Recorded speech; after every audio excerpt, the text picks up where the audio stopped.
After show. After show. After After show. Woo! Yeah. This was a fun project. Yeah. Our like fist pounding was almost knocked my phone down. This was a fun project. Yeah, so I think that we talked about it a little bit in the video about how, At the very end.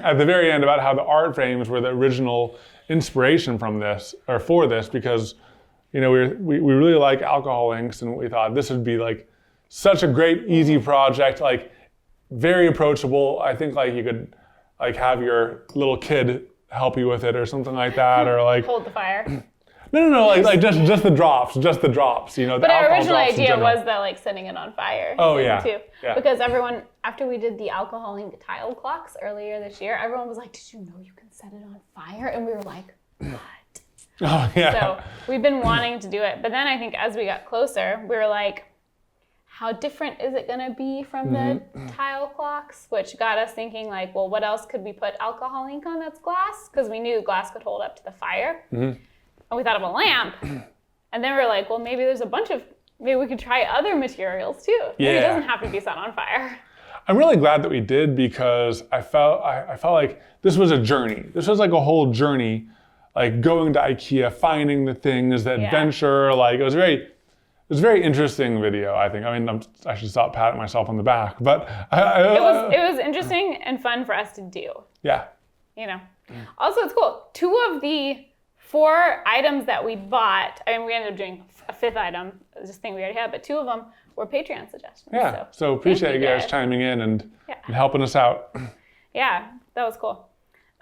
Is there anything that we decided not to grab? Because there's a few things that we like put in the basket and then took out at the last minute. Anything you wish that we would have kept? No, we almost got that woven basket, and I thought that'd be like, oh man, that'd take so much alcohol ink. That would just take so long to like. It would have taken long. It would have been very hard absorbent. to get it in the in all the little crevices and overlap parts too. I guess if I sprayed it. Yeah, if you had to sprayed it. But then it's like the same technique twice. Yeah. Yeah. It would have like shown up differently, but like still. One thing I kind of wanted to try that was so impractical that I convinced myself out of it, but you know the like, I kind of iconic Ikea faux sheep fur things. I love those little things. And I thought it'd be great to like dip dye it and then dry it and see. Oh, no. We'd have to use something, we'd have to use water-based dyes. And then it's not like the project. No, you could have maybe done the spray thing, because dip dye, we would have needed to like go out and buy so much alcohol. It would have been expensive and like toxic. I wonder if that's not toxic. Well, you know, it's like if you breathe in too much alcohol, I don't know. I wonder if these can be diluted in water though. They probably could, because it's not like oil in water where it's not soluble. I guess so. Maybe. I feel like they probably could. Anyways, I mean, I'm glad I opted for the pillow because I could use the spray technique. The spray technique, I think, was one of the best things. I came up with that super last minute. That came from this experiment, like spraying colored alcohol from that atomizing dries thing. So fast. That was like, I think that was the biggest success, because we knew that this was kind of possible. Yeah, we knew it would kind of work on glass. But like the spray bottle, oof, that's cool. That was cool. That's really cool. Yeah, and so easy. Yeah.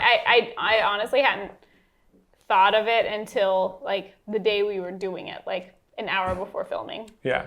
So if you were to do things again, let's go through what would change. For the hand, would use a different dye, because. Oh, well, yeah, but then that's like not the point of the video. Yeah. So the next project we test. In the next video we test a whole bunch of dyes, and I think that alcohol wasn't our favorite. You guys will see that episode soon. But I thought it would have worked better than it did though. I thought it would have worked better than But it did. I think the reason, and again, this is getting a little ahead of ourselves, on the next project, we tested it on a flat board. Yeah. And it was totally different on this curved thing that had like different levels of end versus, side grain versus face it wasn't grain. uniform. It's not a uniform surface that accepts it uniformly. And one thing I noticed is like, because the grain was exposed in some areas, it'd sink in and penetrate deeper on some and be repelled by others. So it was just kind of. It was hard to get it. It ended up looking spotty and stuff. Yeah. I'm not really sure like what I would have done differently with the alcohol ink on the hand. We could have maybe done the whole thing in a repeating pattern, because I think the only part that was bad is when it faded out to nothing. So we could have just done like a stripy full rainbow all the way down. Interesting. It looks pretty good like far away. Yeah, it looks good from far away. I loved the stop motion animation of it. That was really fun. That was cool. Was you really like cool. got fancy with the stop motion. Yeah, I still have the string attached to this know.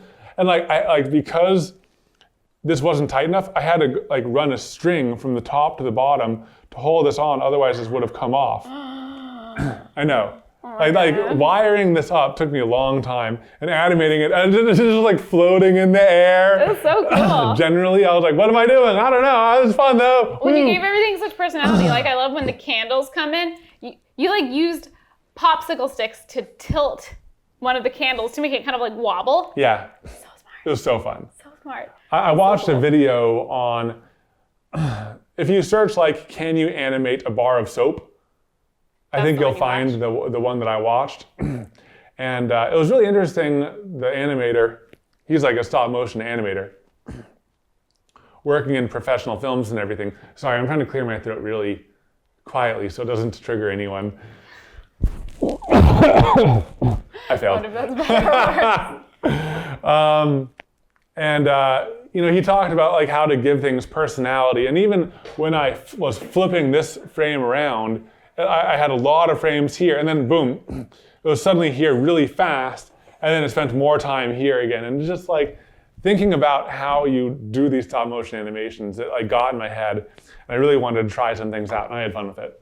I love how like the pillow like zipped up on its own and like. Yeah. I don't That know. was You did really fun. cool. Thank you. Yeah, you did really good. Those are super cool. I think that, okay, going through the things though. So the hand, Okay. Next was candles. candles, I don't think I'll change much at all. Yeah. No. I think that maybe like I could have done a set and you could have done a set and you could do yours differently. Like you could even do polka I had trouble dots. with your style. I don't want to do polka dots. I just wanted to do like a single dip dye kind of look with a raggedy edge. Yeah. I really liked that. And then when I tried to change it to match, I like ruined it. We cut out a lot of that. cut out a like lot. Several layers being applied and several like redos because it kept getting washed off.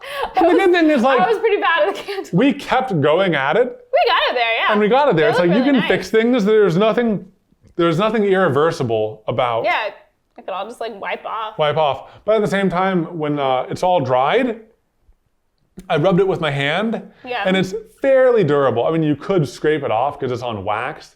But then Wax you're like is- scraping off the top layer of Then you're wax. taking It's off- like yeah. anything could come off. Yeah, so I think it's like, I think that they're totally usable now.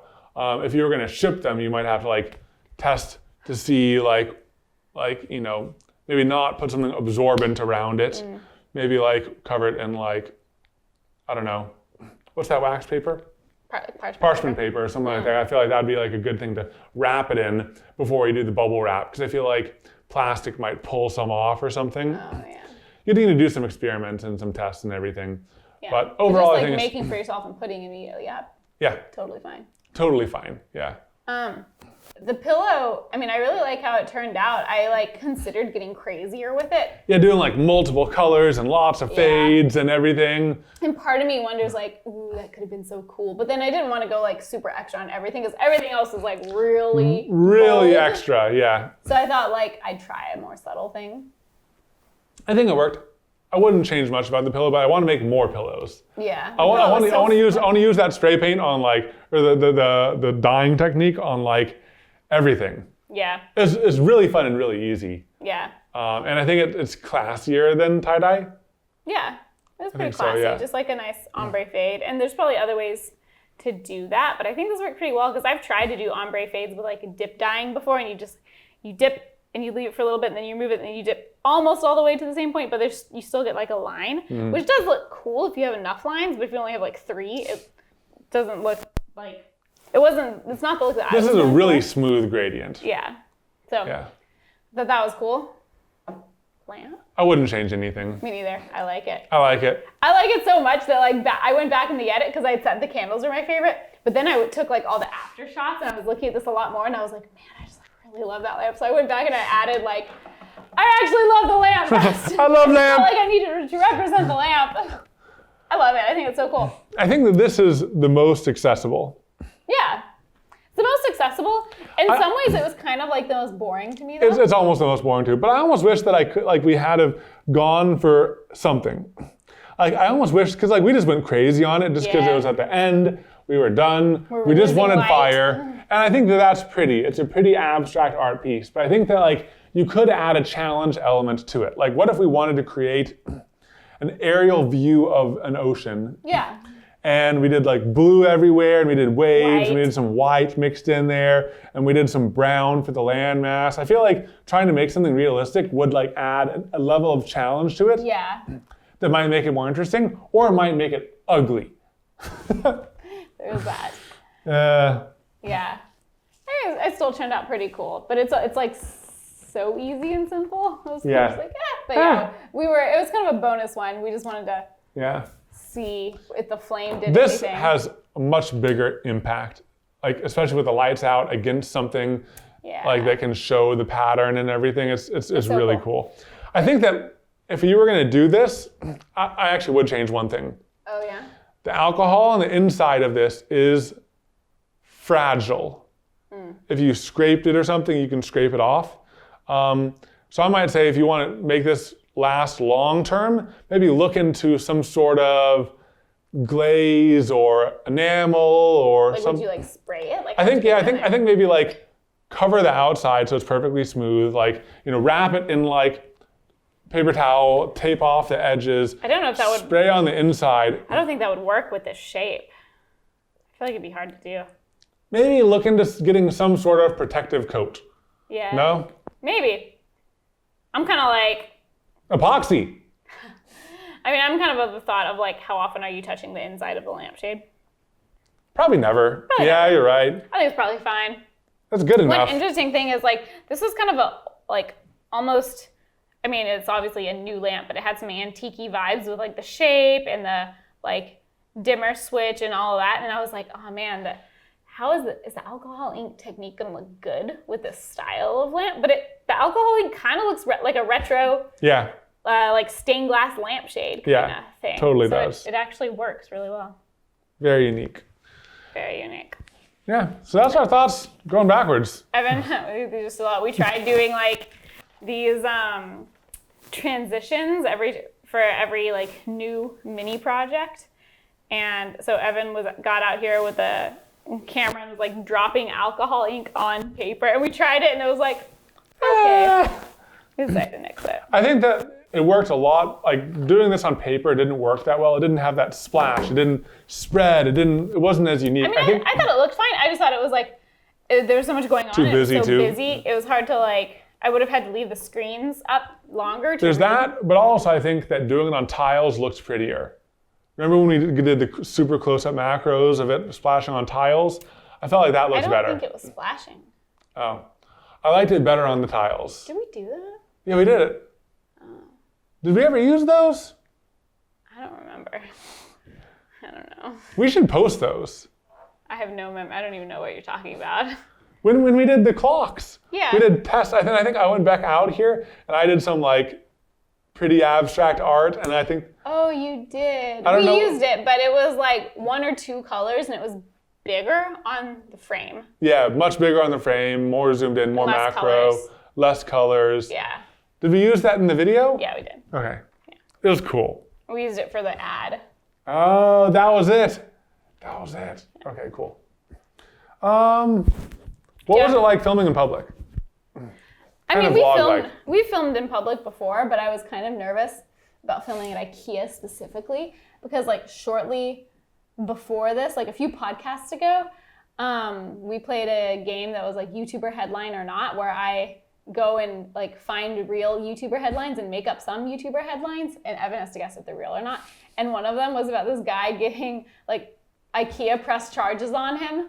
Because he filmed, and granted, we weren't doing anything like bad, but he filmed a video where he like didn't leave when Ikea closed and he stayed the night. And so I was like, oh man, what if IKEA hates YouTubers But I mean, like, now? he like did something illegal. We Yeah. were just filming in there. I know, but I was like, what if they're like suspicious of YouTubers? Oh, and all the IKEA's got a memo about be careful people filming in the like store or ask something. people not to film in your store. So I was kind of paranoid about that. We did incognito mode though. We It had, was the tiny fun. cameras. It was fun. Yeah, generally I had fun. actually liked it. I wish I'm going to look for opportunities to implement vlog-like moments in our content in the future. Yeah, So it was fun, really like including the shopping. Yeah. What did you think about multiple small projects versus one big project? I liked it for two reasons. Because one, it was just like easier. It was easy to edit.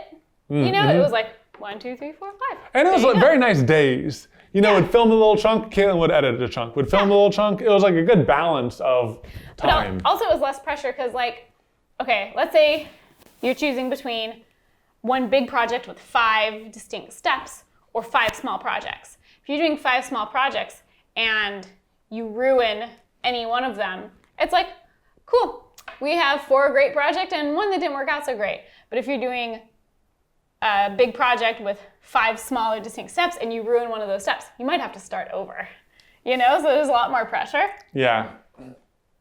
And it's like this is like a whole tapas, right? It's like lots of nice small little bites, and it's like kind of fun. And you're like, oh, look at this one, and I want to see that one. I want to see that one. It was kind of a fun format change. Different flow. Yeah. Yeah. I like I like it. I'm not sure. I don't think we have anything planned like this in the future, but I'm definitely down to look for another opportunity like this. I like the idea. Not necessarily IKEA hack. I like the idea of like picking a store and picking like one material or tool or whatever. To hack it with. Yeah. Spray paint hack. Yeah. West Elm furniture. Oh man, no, that would be so bad. I guess the reason something like IKEA works is because it's cheap. Yeah. I don't know if there's like. What if we did this? What if we went back to IKEA? What's the most iconic IKEA thing? The lack table. 5 lack hacks. Oh man, Instead of life hacks, it's lack hacks. People have done a lot of those, just like not recently. They're all like 9 years ago. Hey, things are cyclical. Maybe. Lack hacks. Lack hacks. It's gonna be the new thing again. Yeah. Alrighty, guys. Well, thanks for joining us on another After Show. We really appreciate your support. Glad we get to share this behind-the-scenes look with you of like. Stuff they can't make it into the video. It'd be too much talking. And we'll look forward to seeing you next time. Bye. Bye.